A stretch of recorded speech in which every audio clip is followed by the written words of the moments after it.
திரு எடப்பாடி பழனிசாமி அவர்கள் எல்லா இடத்துலயும் போய் பேசிட்டு இருக்கிறாரு, பார்த்திருப்பீங்க. ஒரு பஸ்ல சுத்திட்டு இருக்கிறாரு.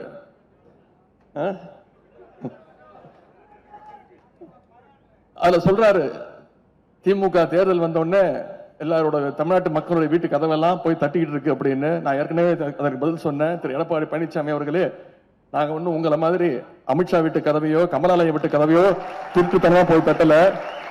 எங்க தமிழ்நாட்டு மக்களுக்கு செஞ்சிருக்கக்கூடிய திட்டங்களோட உரிமையோட போய் ஒவ்வொரு உறுப்பினர்களையும் ஒவ்வொரு வாக்காளர்களையும் தைரியமா போய் சந்திச்சுட்டு இருக்கிறோம். உங்களால சந்திக்க முடியுமா? எனவே திமுக தலைமையில் இருக்கக்கூடிய கூட்டணி என்பது வெறும் தேர்தல் கூட்டணி அல்ல, அது கொள்கை கூட்டணி என்பதை நீங்கள் உணர வேண்டும். எனவே நிச்சயம் நம்முடைய கூட்டணி தான் வெற்றி பெறும். நம்முடைய தலைவர் அவர்கள் தான் அடுத்து முதலமைச்சராக உட்கார போறாரு. ஏன்னா எடப்பாடி பழனிசாமியோட கண்ட்ரோல்ல அதிமுகவே கிடையாது. இப்படிப்பட்ட அடிமைகளையும் பாசிஸ்டுகளையும் நாம நிச்சயம் வீழ்த்த வேண்டும்.